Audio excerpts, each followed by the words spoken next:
Fight you.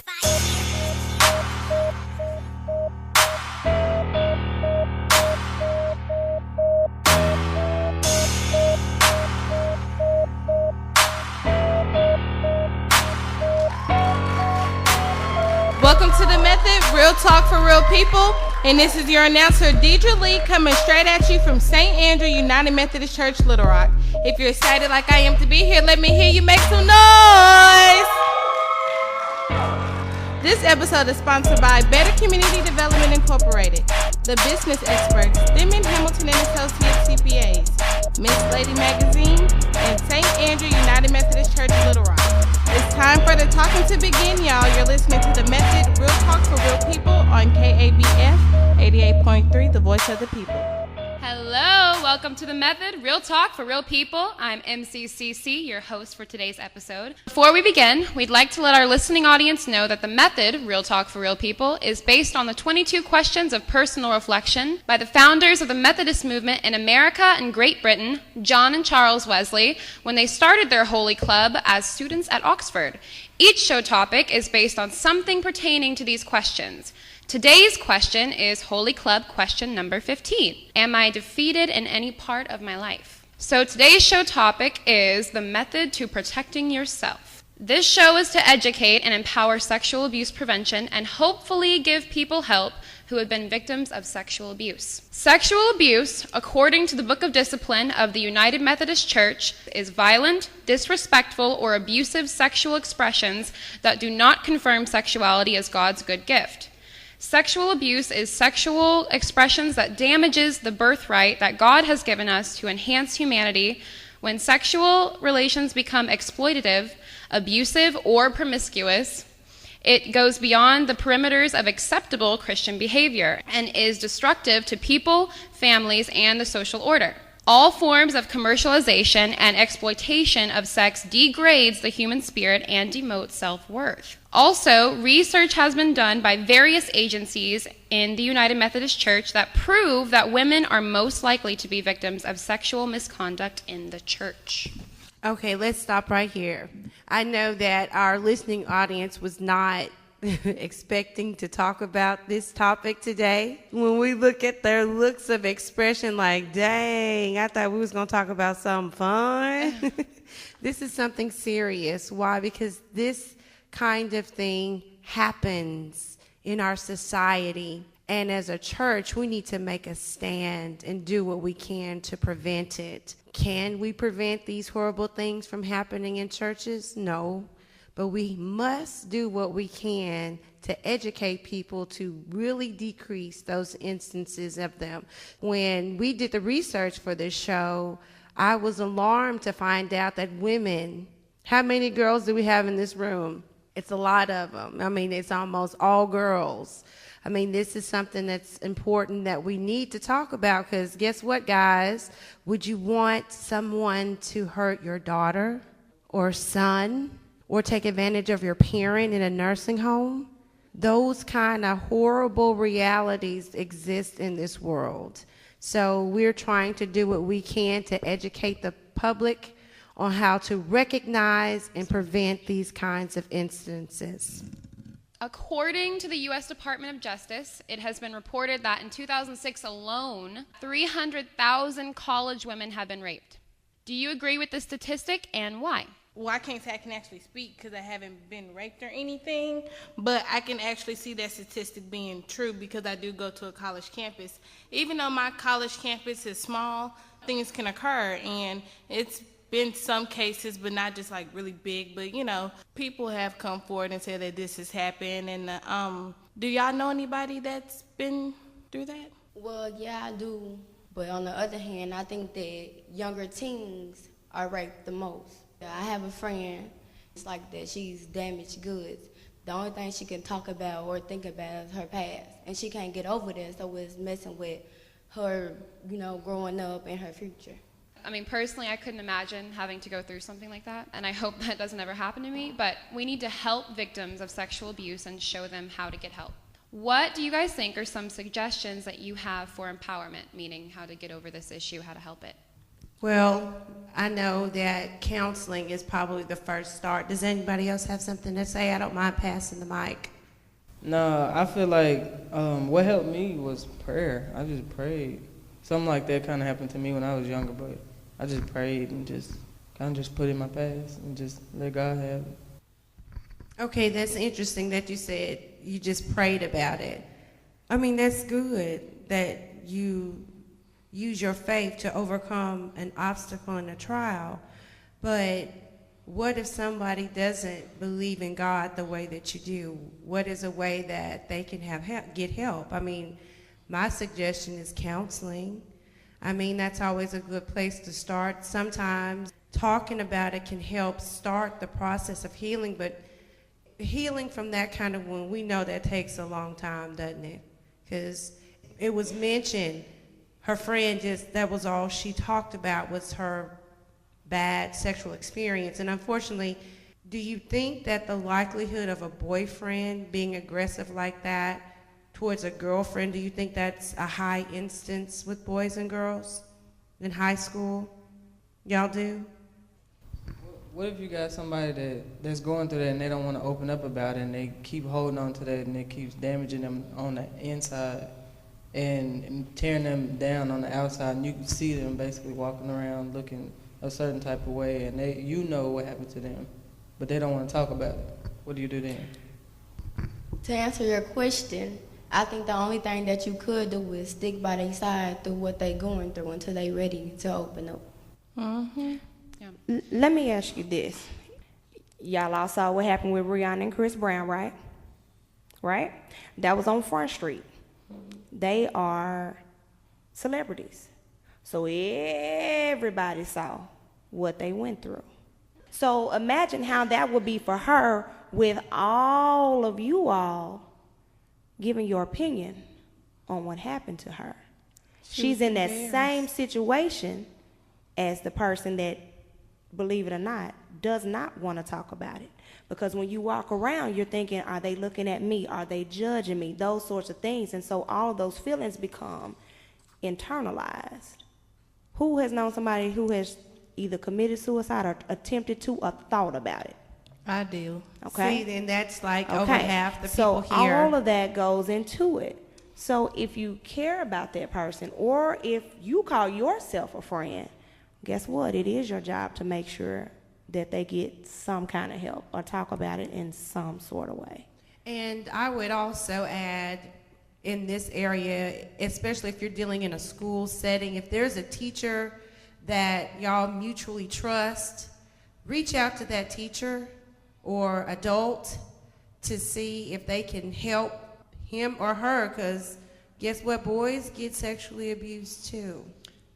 I mean, it's not just a girl thing, and it even goes beyond boys and girls. It stretches to people who are mentally and physically handicapped as well. Any adult that's vulnerable can be a victim of sexual abuse, and this is something that we really need to try to talk about so we can prevent. Going off of that, throw another statistic at you. So research for the Center on Disease Control estimates that 1 in 6 boys and 1 in 4 girls are victims of sexual abuse before the age of 18. Let me take that a step further. All right, when you all first learned about sex, who was it from? Was it from a parent? It wasn't, was it? It was from a friend. Or a big sister? Okay, so I hear big sister. Somebody that's Appear, not your mama. but somebody that's on your level. So what makes you think that they know more than you do? Let's say they touched the surface. Your big sister told you, hey, this is what you do. This is what it's going to look like. This how it's going to feel. And this is what you do. Okay, so let's take it a step further. Let's say it wasn't what you thought or what you were told. And then let's say something comes up that we didn't know nothing about. STD, STI. Okay, let's take a little step further than that. How did you do more research on what you wanted to know about that subject? Because, see, it all comes into research here. When you don't know something now, what do? Where you go? There we go. We're going to Google it. Mm-hmm. So right now I need you to be Google. You have a friend who is looking for love in all the wrong places, sleeps with many men, Maybe she didn't have a daddy. Maybe her mama didn't love her. I don't know. But she sleeps with men in order to find that intimacy. All right, Google, how are we going to tell her she needs to be? And I can take it even a step further.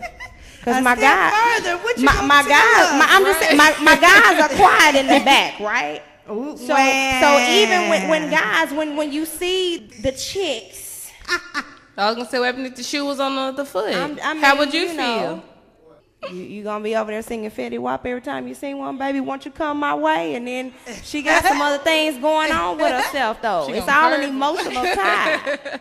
It's all an emotional tie. We supposed to be Googling, right? You can be. Now I want them to be Google. Okay, they supposed to be Google. The question was, what do we do and how do we go about it? So I'm trying to give them some other things to think about. You all know it. Somebody who was, girl, I don't know why I did that. And guys, y'all done had your homeboys, man. No, I ain't crying. That's just some dirt in my eye. You've all had those type of situations. So how do you help your friends through it? Because all of y'all are the same age. Oh, it's on and popping right now in your world. I already know. Yes. I already know. Yes. It goes down. It does. We know. But the whole point, just like you all are a little nervous to talk, there may be some teens out there right now that are listening. Yes. Who don't really know, like, how to get over it. And they're not going to talk to us. No, they I'm won't. an old lady. They ain't talking to me. So they're listening for some help from you all, believe it or not. It's someone their age. Let's be real. You think we don't know what we're talking about? Oh, they said they just don't want to listen. They know we know what we're talking about. Oh, okay. Well, I need to help them out because I know one thing that you can say. And the first thing you must do is let your friend know that she is someone special. She is someone of worth.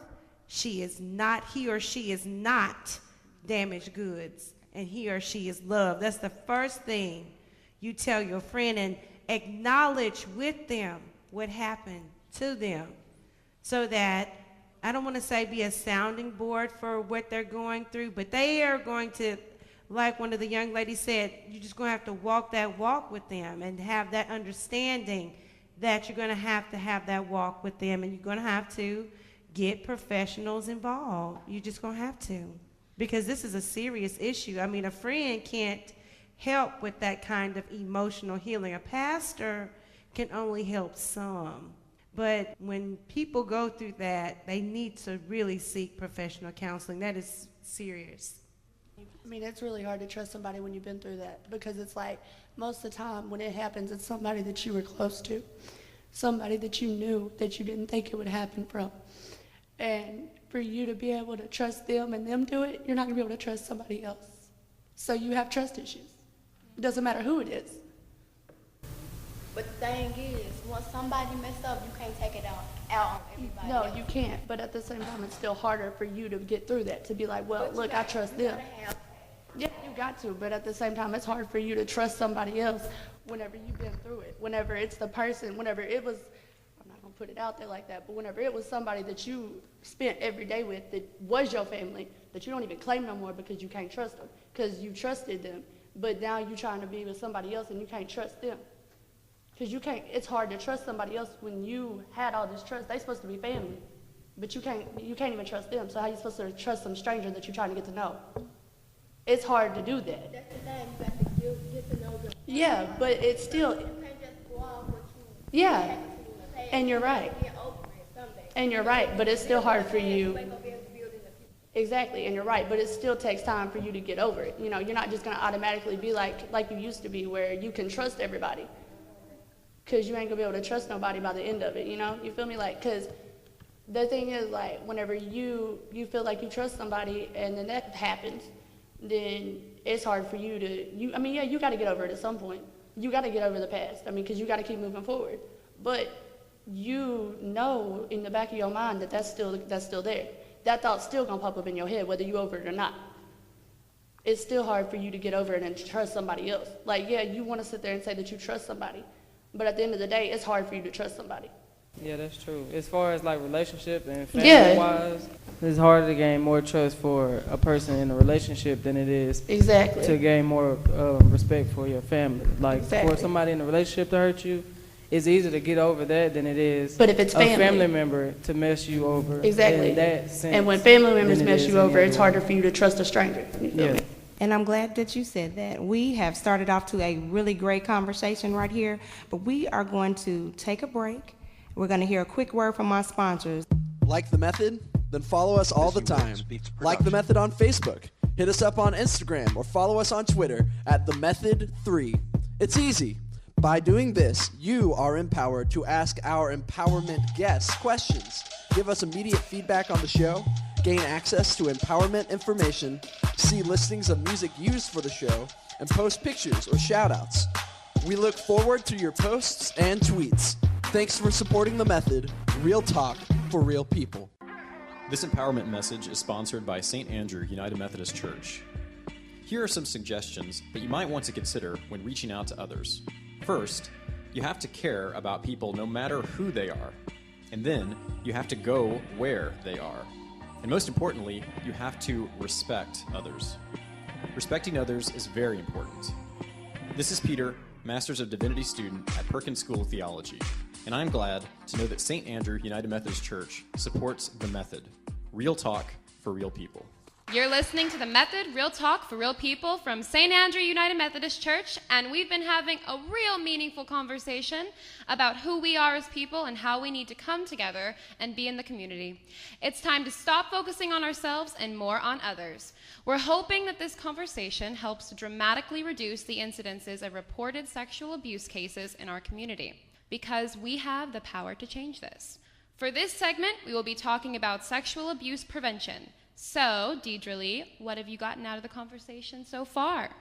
Well, what I've gotten out of the conversation is that if you are a victim, you need to speak out so that this doesn't hurt you.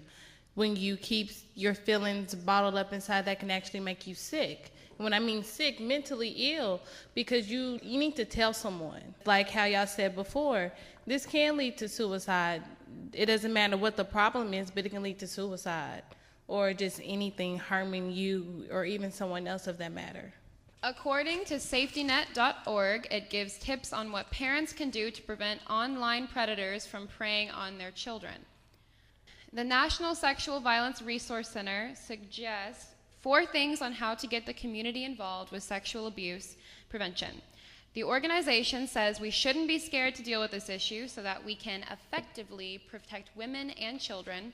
We need to talk to our families on how to prevent this. The church and the members need to put prevention information on all online networks, get training to educate the community, and go to the National Sexual Violence Resource Center and get information on the prevention of sexual abuse.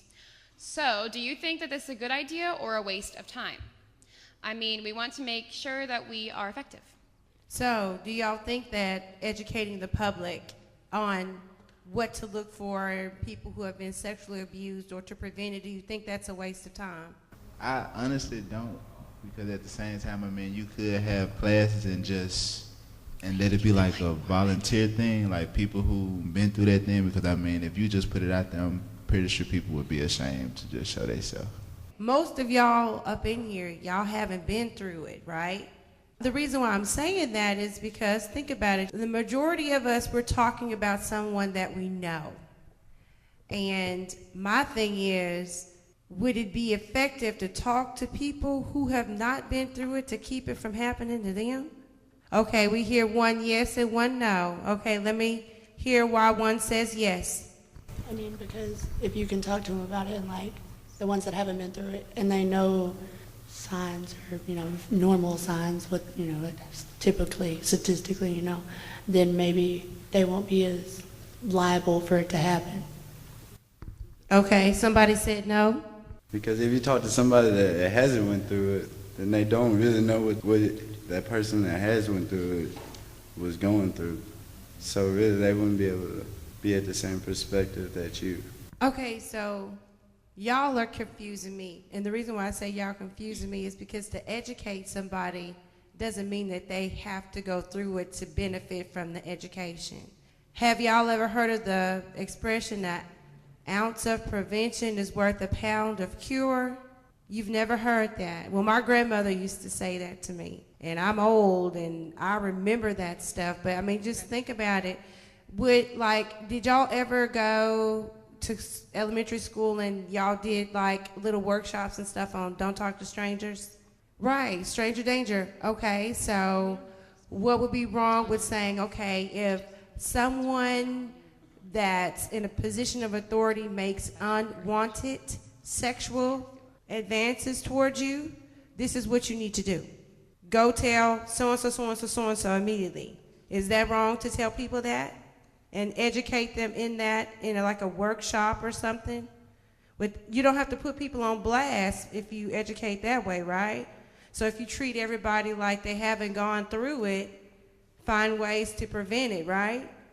I feel like it's a good thing to put people that has been through it and people that haven't been through it in a room and together so they can learn from other people's past, and it will help them gain more knowledge on things that they shouldn't do and things that will help them prevent things happening to them in that perspective. Speaking about it publicly like that in a way to educate people, that is a wonderful way to move on. And the reason why I am saying that is because I went to a prayer vigil a couple of years back downtown at the state capitol where it was a prayer vigil for women who lost their children. And this one lady, she got up and told her story. And she said this is the only thing that she can do to help heal herself from the pain is talk about how her baby died of SIDS, sudden infant death syndrome. So, talking about it like that is empowering. It helps the victim take control of his or her circumstances. Dina mentioned knowledge. A good way to talk about these things is what we use today, social media. But there's another side of that. According to safetynet.org, it gives tips on what parents can do to prevent online predators from preying on their children. So, today, what is everybody on? Skype, Snapchat, Twitter, Instagram. A lot of predators are online, right? Mm-hmm. And to me, it's very odd that nowadays just getting online, talking to a random stranger, especially when it comes to sexually, I think that's such an odd thing, but that's where a lot of it happens. So what do you guys think about that? Have you had experiences with that? What are your opinions? I feel like as younger adults and teens, that for me is a no-no. Talking to other people you don't know on the internet it could be anybody. It could be the police trying to figure out what you're doing, or it could be some random guy, or it could be somebody that's your neighbor that is trying to figure out when you're leaving, when you're doing this, when you're doing that. And it could be a setup. I don't speak to people I don't know. Conspiracy. That's smart. That's what I mean, though. It's such a normal thing, though. Yeah, and then for that, it scares me because my sister, she's so into the internet. She got all these Skypes and this and that and talking to random folks. I'm like, who are you talking to? She'd be like, I don't know, I met him online. I'm be like, I have a question. But do you know who that is, though? Do you think that's where insecurities come in, and that's how people get themselves into these kind of situations? Because, they're insecure with themselves and they want to, be loved and, trying to, like you said, looking for love in all the wrong places. Do you think that's something that's with them, like they're not happy with themselves? But see, asking that question like that, Deidre, it's a good question. But a question like that would make the victim feel like it's their fault that happened to them. Well, let me try to. I don't want to sugarcoat it, but incest, no, it's not. It's not. My boyfriend at like 12 or 13 just mean random people online, and then you go out to meet the person. It could be like a 30-year-old man, then you gone, you get raped and all this other stuff. Who uses Instagram? Who has a privatized account? Okay, a good amount. That's great. So that's one of the things you can do to prevent, people you don't know looking at your profile and sending you. You want to go ahead? Also, on Instagram, they have that part where you can map your pictures. They can figure out where you are. You can that's turn what we were that getting off. to. Yeah. Well, that's the thing with technology. You have to educate yourself if you're going to use it. Because it can be very dangerous. That people don't understand. Like if you don't Google your iPhone, you won't know what it does. You won't know what's going on in the background. iPhones, That's right. If you don't go through your settings, turn off your location, people will know everywhere you're going without you knowing it. But see, it's things like that make it easier for predators. Well, it's 13, 14, 15, 16-year-olds with iPhones. I can't afford it. I can't do it. That's what I'm saying. Younger kids have tablets also, and they do the same thing. We've had some real meaningful conversation today. I think we touched on the surface, kind of started a little iffy at first and nobody wanted to talk about it, but honestly, we all know somebody who has been a victim or been abused in like some sort of way. Everybody has been hurt in some sort of way. But the issue going forward is, how do we deal with that? You know, how do we continue to do research and uplift each other and build each other up? In the month of April, which is my birthday month, it's also known as Sexual Assault Prevention Month. And I want to challenge my family and my friends and my church members at St. Andrew and even the students at Philander Smith, where I attend. We need to figure out ways to how to prevent this and bring awareness to the upfront. We have to do something because I refuse to be a victim, and I don't want other people to feel defeated in their lives. We need to help people have a better understanding when it comes to this, because we're all in this together. We really need to think about that and pray on it and see how it needs to be done. You've been listening to The Method, Real Talk for Real People on 88.3 KABF, the voice of the people. This episode of The Method is sponsored by Better Community Development Incorporated, restoring lives, rebuilding communities. The Business Experts, Denman Hamilton Associates CPAs. Make an appointment with the business experts today. Miss Lady Magazine, we are where you are. And St. Andrew United Methodist Church, where we are people helping people. Executive producer, Kristen VZ Knox. Produced by Deborah Bell, A. Marie Jones, Chester Ray Jones, C.E. McAdoo, and William Robinson Jr. The Method is written and created by Dina Marie Hamilton. Technical directors, Doug Pierce and T.J. Macklin, and technical support provided by St. Andrew United Methodist Church. This episode of The Method was hosted by MCCC, Catherine Hickman. Do you want to make a difference in the community? Do it by following the G code. Do no harm. Do as much good as you can, and be a good person and neighbor. That's the Methodist way, and it can be yours too. This is your announcer, Deidre Lee, thanking you for your support and being down with The Method. The Method, Real Talk for Real People, is an Opportunity Knox production. This empowerment message is an offering from the staff and the crew of The Method. It's hard forgiving people for the injustice they cause in our lives, but only through forgiveness that the healing process can begin. Here are some suggestions on empowerment to begin the pathway to healing. Understand that the person that has wronged us may not ever apologize for the pain caused, so don't wait for an apology to start the healing process. Look for positive ways to process what we may have been through. Go through counseling, take a painting or creative writing class, start a new hobby. Finally, realize that the pain and anger will go away with time. This is Jamie McAdoo from Little Rock, Arkansas, and I'm glad to be a part of The Method, Real Talk for Real People. This empowerment message is sponsored by New Horizons Foundation, Incorporated. Being bullied is no laughing matter. If you find yourself a victim of bullying at your school, here's some suggestions for empowerment. Tell your principal. Let your parent or guardian know. If nothing has been done to your satisfaction, tell the anti-bullying task force in your school district or juvenile criminal division. A positive learning experience leads to achievable and educational results. This is Max Whitfield, resident bishop of Perkins School of Theology, and I'm glad to know that New Horizons Foundation Incorporated supports The Method, Real Talk for Real People.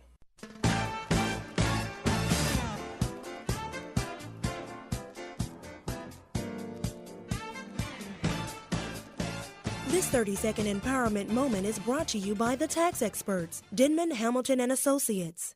When it comes to making good financial decisions, it's good to get started on financial empowerment as soon as possible. Start with a budget and stick to it. Try living below your means. Buying things on sale could save you a lot of money. And most importantly, invest your money. Let your money work for you. Make an appointment today with the tax experts. This is KV Knox for the tax experts, Denman, Hamilton & Associates. And we're so glad that Better Community Development is rebuilding communities and restoring lives. Don't forget to like Denman, Hamilton & Associates on Facebook and follow them on Twitter for more tips on financial empowerment.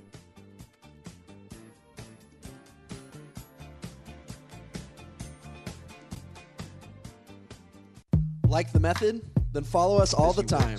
Like The Method on Facebook. Hit us up on Instagram or follow us on Twitter at TheMethod3. It's easy. By doing this, you are empowered to ask our empowerment guests questions, give us immediate feedback on the show, gain access to empowerment information, see listings of music used for the show, and post pictures or shout-outs. We look forward to your posts and tweets. Thanks for supporting The Method, real talk for real people.